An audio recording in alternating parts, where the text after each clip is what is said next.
Hello, it's Melissa. It is 12:29 a.m. on Tuesday, June 23rd? 3rd.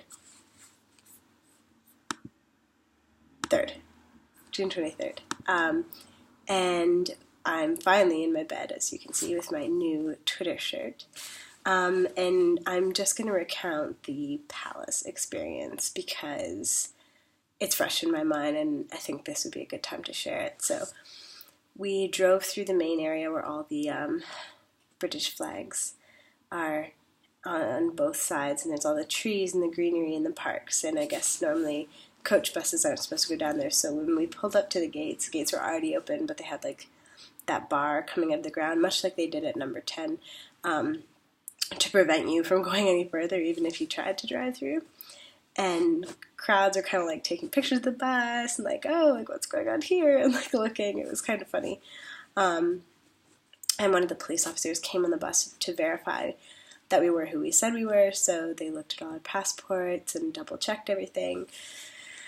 And then right through those main wire gates, they just drove us right through, and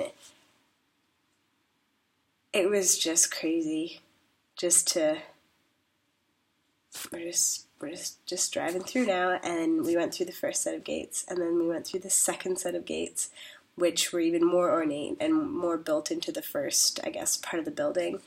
And we went into the inner square, and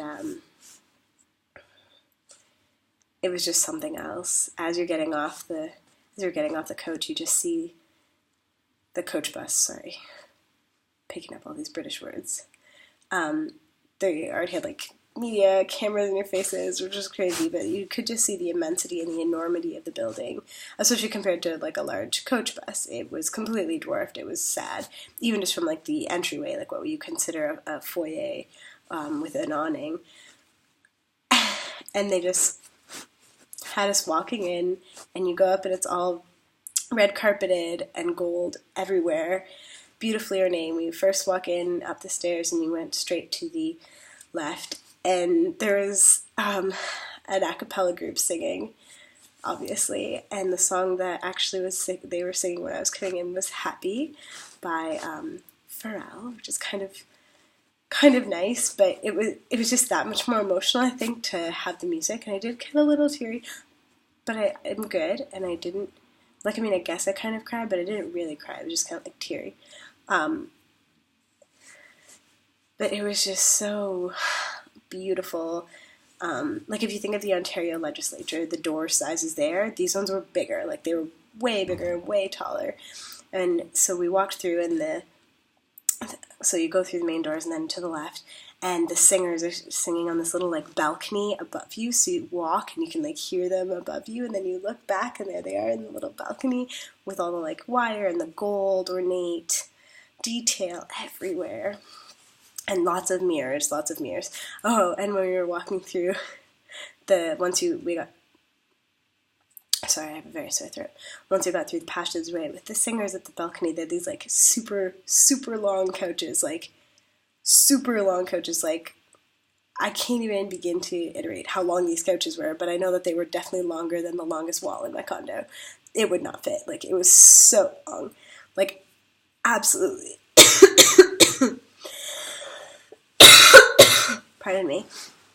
Absolutely, like, enormously long, and they were all pink, which was kind of funny, like a pale pink. And so they'd have the really long ones, and they'd have like a normal-sized one, and then a love seat, and then a chair, and then the long ones again. Like, that's how big this corridor was. Like, it was so long. And there's tons of mirrors, and again, the ceilings are obscenely high, at least probably three levels, maybe more, and all the gold ornate detail everywhere, and then you're starting to see art and chandeliers. And they did a dry run with us, but when the awards ceremony started,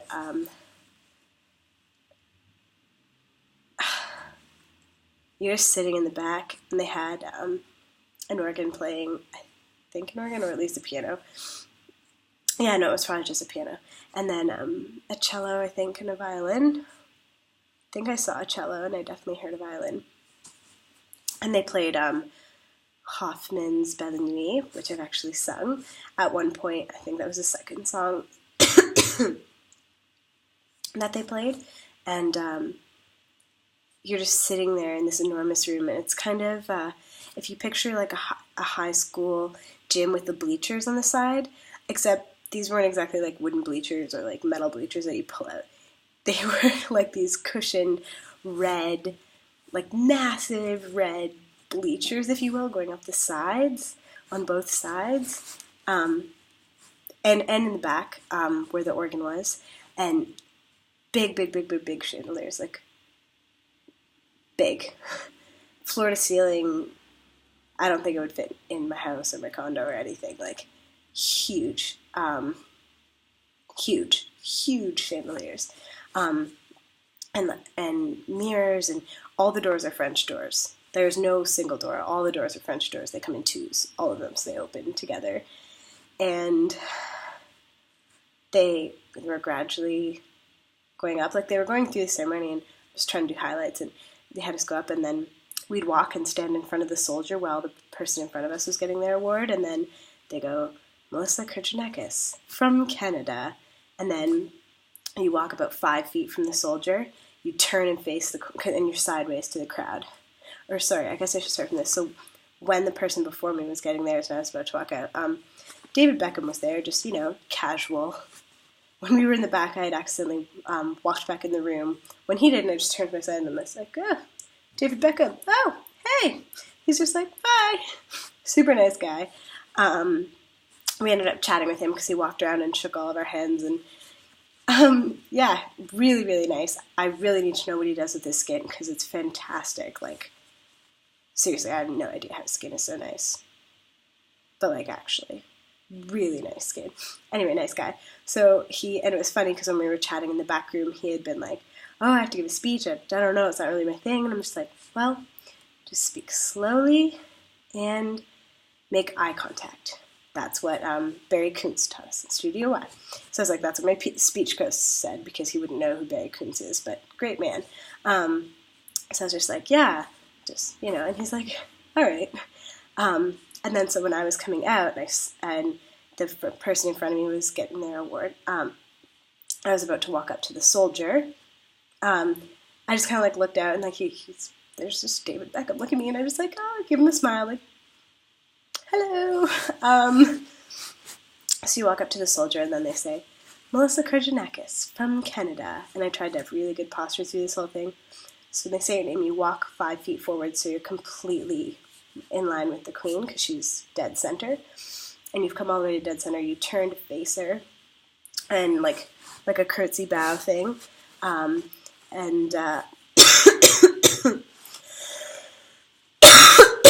Sorry. And then you walk right up to her, and she handed me my award, but like she actually asked me a question. She was like, well, and what did you do? And I was so stunned, I just kind of was like, and gave the worst gloss over ever. I was just like, mentoring school children and working on making the internet more readable for everyone in the world, which is a terrible, terrible summary. But I just couldn't believe she actually asked me. And she was in this lovely pale pink blazer and skirt, black shoes though, probably could have done a nude, and a black purse that she had after. And she had her white gloves on, and her hair was very, very white actually, and like perfectly teased back into a nice little puff with her traditional little like curls across the back. And yeah, it was she just gave us our medals and shook our hands and actually asked, what did we do? And then we were ushered into the back room again through more French doors and more ornate things, and past art that literally I could probably lie down 3 of me across vertically, and then maybe 2 of me lying down on top, and that would be like the size of the frames, like 1, 2, 3 of me lying, and 1, 2, and that's like the whole painting, huge. Like, it reminded me of the Vatican, and apparently there were some Rembrandts in there, although I'm not an art aficionado, so I didn't know which were which. But anyways, unbelievable. And we got a picture with Her Majesty Queen Elizabeth II, and I just happened to be seated right behind her, which is crazy. And then David Beckham also came in and took a picture with us, and he was also right in front of me beside the Queen, which is crazy.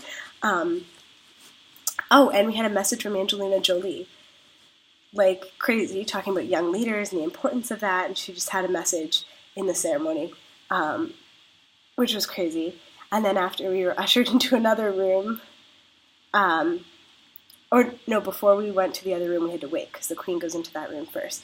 And like there's vases and fireplaces and double doors and mirrors and secret doors. We saw a secret door. Literally, there's like it looks like a shelf or a side table, kind of like a long, narrow table with like really ornate feet and everything against the wall. So it's like, oh, it's just like a nice shelf. I can put some stuff on it, like one little end table. But actually, it opens up, like the whole wall with this table and all the ornate stuff on the top, and just like a clean line through the side that when you close out any minute, you couldn't even tell. But like the whole thing just opened up with the shelf on it. It was so wild and so crazy. And they had like big chunks of stone, probably different marbles and probably even granites, and so it's a big like brick of stone. And then it had like this really ornate gold like press seal thing on it of like a horse, someone on a horse, or some other type image in gold. And there was these big vases of varying sizes. Some of them had 2 handles, some of them had 1. One of them had like koi fish as the handles, actually. It was kind of cool. Or like koi fish coming up and the handles went, and all gold. So any metal that you saw was gold. And it was, I asked someone, it's mostly gold leaf, so truly gold. And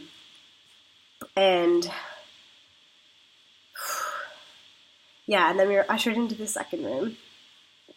And then we were ushered into a hallway, and that's where Erin, the other winner from Canada, and I were actually speaking with Her Majesty, like for a while, but there was no picture evidence because we weren't allowed to take pictures, and the photographers weren't around, so we had like a legitimate conversation with her, saying, oh, there's 2 winners from Canada, like, well, no, like, we're missing Rosie, and just kind of, she wanted to hear all about Rosie May, not Rosie, Rosie May, and so she wanted to kind of hear about that, so we were just telling her about it, and she was just like really nice and just had a good chat. And I was like, oh look, we're both in pink, because she's in a pale pink, kind of like tweed, almost like Chanel-y type situation, but I don't know if it was Chanel.